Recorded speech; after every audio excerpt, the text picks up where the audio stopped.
DNA मित्रों, अब हम सनातन विरोधियों के सामने तमिलनाडु के मुख्यमंत्री विजय के सरेंडर का विश्लेषण करेंगे। देश के एक हिस्से में सनातन और ब्राह्मणों के नाम पर नफरत फैलाने की प्रतिस्पर्धा चल रही है। डीएमके, कांग्रेस और समाजवादी पार्टी के कुछ नेता मानो आपस में होड़ कर रहे हैं कि कौन सनातन के खिलाफ ज्यादा विष वमन करेगा और कौन ब्राह्मणों के लिए अधिक अपशब्द बोलकर समाज में विद्वेष फैलाएगा।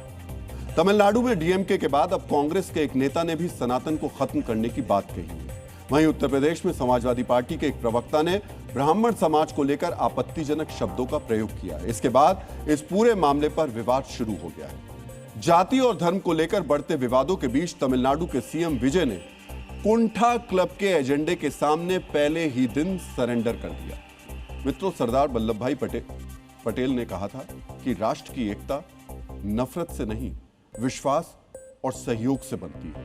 लेकिन जो पार्टी सरदार पटेल की विरासत की दावेदारी करती है, उसी कांग्रेस के नेता ये बात नहीं मानते हैं। अगर मानते तो तमिलनाडु में कांग्रेस के नेता JMH आसन मौलाना तमिलनाडु में सनातन के खत्म होने की बात नहीं करते। कांग्रेस नेता आसन मौलाना ने कहा कि तमिलनाडु कभी भी सनातन धर्म को स्वीकार नहीं करेगा। सनातन धर्म तमिलनाडु में पहले ही खत्म हो चुका है। मित्रों, कांग्रेस के नेता ने उसी बयान को आगे बढ़ाया जो तमिलनाडु की विधानसभा में खड़े होकर डीएमके के नेता और एमके स्टालिन के सुपुत्र उदयनिधि ने कहा था।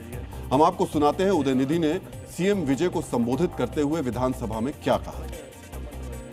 सनातन धर्म लोगों को बांटता है। सनातनम निश्चयम ओळिकप्पड वेंडुम। इसका समूल नाश होना चाहिए। सुना आपने, सूबे में डीएमके की सरकार चली गई, फिर भी उदयनिधि सनातन के नाश की कामना कर रहे हैं। वैसे ये कोई पहली बार नहीं है जब वो संवैधानिक पद पर बैठकर सनातन के लिए ऐसी भाषा का प्रयोग कर रहे हो। पहले भी वो सनातन की तुलना बीमारियों से कर चुके हैं। ये अलग बात है कि माताजी, जिनका नाम दुर्गा स्टालिन है, वो खुद मूर्ति पूजक सनातनी है, मंदिर मंदिर घूमकर पूजा करती हैं। सोशल मीडिया पर कुछ तस्वीरें भी हैं जिसमें दुर्गा स्टालिन पूजा करती हैं और प्रसाद ग्रहण करती दिखाई दे रही हैं। सोचिए, जो दुर्गा स्टालिन मंदिर में शीश नवाकर आशीर्वाद ले रही हैं, उन्हीं के बेटे सनातन के नाश की कामना कर रहे हैं। मित्रों, उदयनिधि के इसी पाखंड की वजह से उनके खिलाफ विरोध प्रदर्शन हो रहा है। सड़क पर उतरकर सनातनी उनके खिलाफ आवाज उठा रहे हैं, उनसे माफी मांगने के लिए कह रहे हैं। मित्रों, 2011 की जनगणना के मुताबिक तमिलनाडु में 87% से ज्यादा हिंदू हैं। 294 सीटों वाली विधानसभा में 90% से ज्यादा सनातनी पृष्ठभूमि वाले विधायक हैं। ओबीसी, दलित और अन्य हिंदू समुदायों का प्रतिनिधित्व ज्यादा है। यह अलग बात है कि डीएमके द्रविड़ राजनीति करती है। द्रविड़ विचारधारा और सामाजिक न्याय की नीति के नाम पर राजनीति करने वाली डीएमके के कई नेता खुद को सनातनी नहीं कहते, और वो खुद को सनातनी इसलिए नहीं कहते हैं क्योंकि उन्हें सनातन को नीचा दिखाकर वोट लेना है। आज जब इस मुद्दे पर चौतरफा विरोध शुरू हुआ तो डीएमके के एक नेता ने इसे सार्वजनिक रूप से स्वीकार भी कर लिया। DMK is for this against Sanatan Dharma. DMK सनातन के खिलाफ है। इस पार्टी की शुरुआत 1916 में जस्टिस पार्टी के रूप में हुई थी। तब से ही उन्होंने इसी रास्ते और नीति का पालन किया। इसके बाद जब डीएमके आई, तब भी हम इसी नीति को आगे बढ़ाते रहे।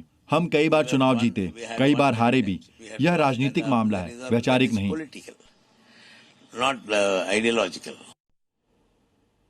सुना आपने, वैचारिक मामला नहीं, राजनीतिक मामला है।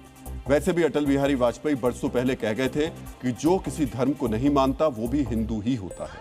और उदयनिधि हो या डीएमके के नेता, वो तो जन्म से सनातनी ही है। डीएमके के इस पाखंड को हराकर सत्ता में आए मुख्यमंत्री विजय को शपथ लिए आज चौथा दिन हुआ और 4 दिन में ही उन्हें सनातन विरोधियों के सामने सरेंडर करना पड़ा।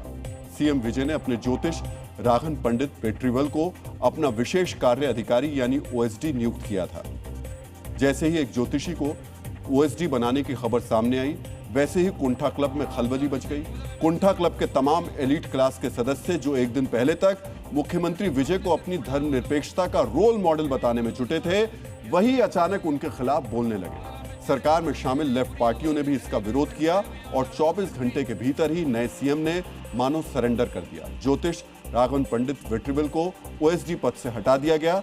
इतना ही नहीं, आज फ्लोर टेस्ट करने के बाद विधानसभा के अंदर मुख्यमंत्री विजय ने यह भी ऐलान कर दिया कि उनकी सरकार अल्पसंख्यकों की सरकार है। எந்த அணியும் இல்லாமல் अगर कुछ लोग इसे अल्पसंख्यक सरकार के रूप में देखते हैं तो जी हाँ, हम स्वयं यही कह रहे हैं। यह अल्पसंख्यकों की सरकार है। यह सरकार धर्मनिरपेक्ष और लोकतांत्रिक सिद्धांतों पर आधारित होकर कार्य करेगी। जन कल्याण ही हमारी एकमात्र प्राथमिकता है। தேர்தல்கள் வாயிலாக मित्रों, तमिलनाडु में मुख्यमंत्री विजय अल्पसंख्यकों से जुड़े मुद्दों पर काम कर रहे हैं तो पश्चिम बंगाल में मुख्यमंत्री शुभेंदु अधिकारी भी अल्पसंख्यकों से जुड़े मामलों पर ही सक्रिय नजर आ रहे हैं।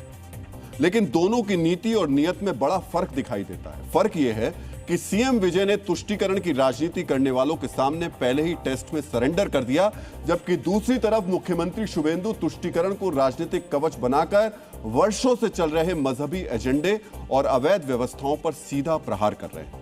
जहां एक सरकार वोट बैंक के दबाव में समझौता करती दिख रही है, वहीं शुभेंदु सरकार कानून और व्यवस्था के नाम पर सख्त कार्रवाई का संदेश दे रही है। कोलकाता में बुलडोजर एक्शन शुरू हो गया है। मस्जिद के बगल में बनी एक अवैध इमारत पर आज सेंट्रल फोर्स की मौजूदगी में कार्रवाई की गई। कल इसी इमारत में आग लगने से 2 लोगों की मौत हो गई थी। जांच के दौरान पता चला कि यह इमारत अवैध रूप से बनाई गई, जिसके बाद प्रशासन ने एक्शन शुरू कर दिया। अब हम आपको दिखाते हैं कि बुलडोजर कार्रवाई के दौरान किस तरह विरोध प्रदर्शन हुआ। जेसीबी के लेकर यहाँ तोड़ने का काम चल रहा है। इस बिल्डिंग पे कल घटित अग्नि जिसमें दोनों का मौत हो चुका था एवं जो सामने आया जो ये इलीगल कंस्ट्रक्शन है या कोई परमिशन नहीं था फैक्ट्री बनाने के लिए चलाने के लिए, इसके लिए कलकत्ता पुलिस और सेंट्रल फोर्स डिप्लॉय करके अभी डिमोलिशन का काम चल रहा है।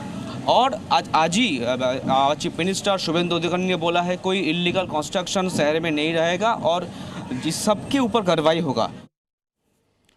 डीएनए मित्रों, हमारे एक डीएनए मित्र हैं फागुन शाह, उन्होंने एक्स पर हमें लिखा है कि आज के डीएनए में टोटल 40 करोड़ कारें बताई गई हैं और इलेक्ट्रिक कार 85 करोड़। वो कह रहे हैं वो थोड़े से कंफ्यूज है, मैं थोड़ा क्लैरिटी कर देता हूं।